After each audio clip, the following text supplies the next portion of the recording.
Bismillahirrahmanirrahim. Assalamualaikum warahmatullahi wabarakatuh. Jumpa lagi dengan saya di Abil Maywa Channel. Jadi teman-teman, channel ini merupakan channel pendidikan tempat kita berbagi tentang aplikasi pendidikan, Microsoft Office, serta tips dan trik komputer. Jadi teman-teman, selamat sore menjelang malam.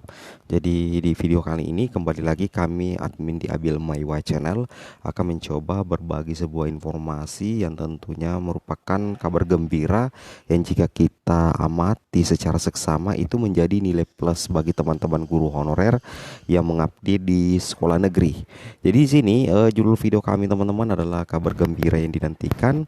Jangan salah. Jadi teman-teman jangan salah menilai. Inilah 3 bentuk prioritas dari Kemendikbudristek untuk teman-teman guru honorer di seleksi P3K guru tahap kedua. Jadi tentunya teman-teman wajib atau seharusnya mengetahui informasi ini agar memicu semangat teman-teman untuk berkarya lebih untuk bisa lolos nantinya di tahap yang kedua. Seperti itu.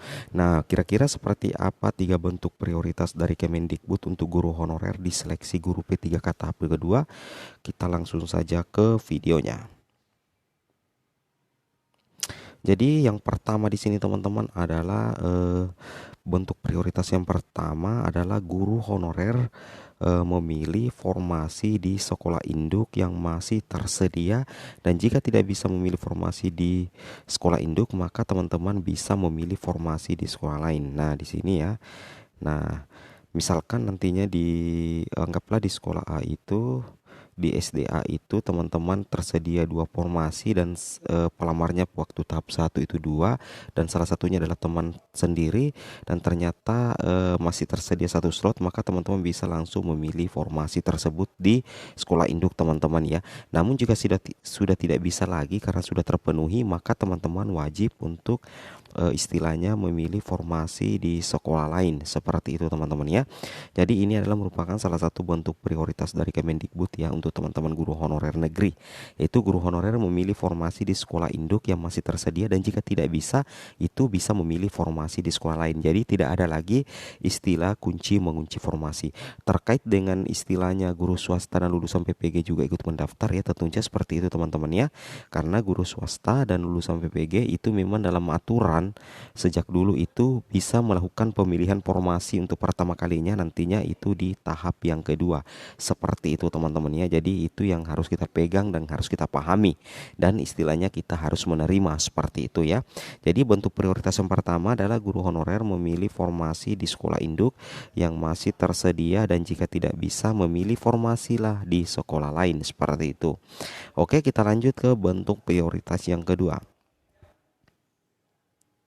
Nah, di sini bentuk prioritas kedua ini mungkin salah satu bentuk prioritas yang paling terbaik ya dari Kemendikbudristek untuk teman-teman guru honor negeri agar memudahkan lolos nantinya di P3K tahap yang kedua. Di sini guru honorer yang lolos passing grade di tahap pertama. Jadi bagi teman-teman guru honorer yang lolos di passing grade di tahap yang pertama itu memiliki start awal yang bagus ya. Jadi bagi guru honorer yang lolos passing grade di tahap pertama itu tentunya memiliki start awal yang bagus karena passing grade itu bisa digunakan di tahap yang kedua, seperti itu. Nah, jadi ini menjadi salah satu keuntungan tersendiri, nilai plus sendiri bagi teman-teman guru honorer yang mengabdi di sekolah negeri, lolos PG tetapi tidak lolos ASN P3K di tahap 1, yang mana nantinya di tahap kedua passing grade teman-teman itu bisa digunakan ya apabila memenuhi persyaratan. Misalkan ya teman-teman nantinya melamar di sekolah D lah, seperti itu. Nah, misalkan teman-teman melamar di sekolah D yang mana formasinya ada ya. Nah, ketika teman-teman ikut seleksi di tahap kedua ternyata nilai kompetensi yang teman-teman dapatkan baik itu teknis kemudian manajerial sosiokultural ternyata di bawah standar di tahap kedua, maka yang akan diambil adalah nilai passing grade teman-teman yang ada di tahap pertama. Jadi itu sangat membuka peluang emas bagi teman-teman guru honorer untuk lolos tepatnya nantinya di tahap kedua. Nah, apalagi bagi teman-teman yang memiliki afirmasi. Jadi tentunya teman-teman itu harus memahami bahwa afirmasi yang ada di tahap kedua, tahap pertama itu nantinya tetap berlaku di tahap kedua ya, baik afirmasi usia 35, kemudian afirmasi sertifikat pendidik, kemudian afirmasi kategori 2 dan disabilitas itu tetap dipakai di tahap yang kedua, dan penyesuaian untuk passing grade mulai dari P1, P2 dan P3 juga tetap digunakan teman-teman ya. Jadi tidak usah khawatir ya. Nah, apalagi bagi teman-teman yang memiliki eh, nilai plus ini, nilai dikatakan untuk poin B ini adalah semacam keistimewaan ya. Jadi itu semacam keistimewaan karena tabungan nilai teman-teman itu bisa teman-teman digunakan sepanjang melamar di satuan jenjang yang sama, misalnya di SD atau di SD, SMP atau SMP, SMA atau SMA, seperti itu teman-teman ya.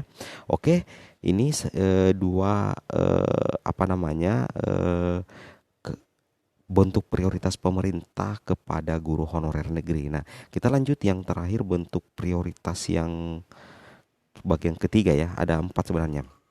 Yang keempat di sini adalah guru honorer negeri meski kalah dari pemilik serdik, tetapi jika memiliki modal lolos passing grade di tahap 1 itu tetap berpeluang lolos jika seandainya formasi yang tersedia lebih dari satu. Nah, ini yang admin kaitkan dengan yang bagian B tadi ya. Nah, istilahnya teman-teman itu lolos PG di tahap 1. Nah, pertanyaannya pasti banyak yang akan komen negatif di sini karena mengatakan kita kan kalah dengan Serdik. Ya, oke lah, it's okay. Secara hitungan di atas kertas mungkin kita kalah dari pemilik Serdik. Namun secara peluang itu teman-teman masih tetap berpeluang atau bahkan 50-50. Karena kenapa? Jika formasi yang disediakan di tahap kedua nantinya lebih dari satu yang teman-teman lamar, maka itu tetap membuka peluang asumsinya ya. Asumsinya nantinya seperti itu. Jadi istilahnya pemilik serdik itu anggaplah mereka sudah mengunci satu formasi, namun di formasi yang berikutnya teman-teman yang non serdik ini itu bisa secara otomatis lolos ya, lolos jika seandainya nantinya teman-teman itu menggunakan nilai plus yang teman-teman dapatkan nantinya di tahap pertama, seperti itu ya. Jadi jangan salah kaprah dulu atau jangan salah paham dulu ya. Jadi bagi teman-teman yang belum baru menemukan channel ini, silahkan tekan saja tombol subscribe-nya dan aktifkan lonceng notifikasinya agar setiap hari kami bisa berbagi informasi-informasi terbaru ya, baik itu tutorial komputer ataupun informasi tentang tunjangan guru dan P3K, seperti itu. Oke, kita lanjut lagi yang terakhir teman-teman ya. Ini sudah mulai malam ya. Kita lanjut yang bagian D di sini.